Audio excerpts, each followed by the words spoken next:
टमाटर झाडं, jrkg diamond, उसी के लिए जिंजर का जूस एंड हनी ताको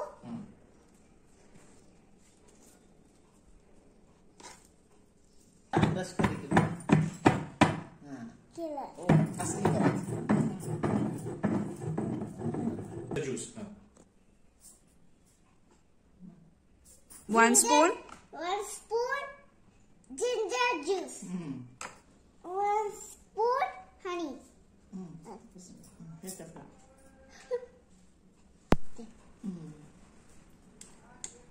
असं का हे तीनों मिलकर असं कर हे मिक्स करून चाटण तयार झालं. मग आता तुम्हाला सर्दी खोकला झाला असेल तर हे खायचं. हनी केले तेल आहे.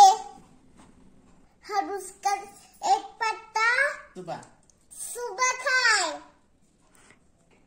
कुछ दिनों में सर्दी खांसी में राहत मिल जाएगी.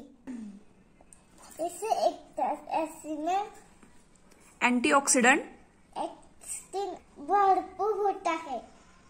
उसी में एंटीबायोटिक ईयर प्रॉपर्टीज होता है.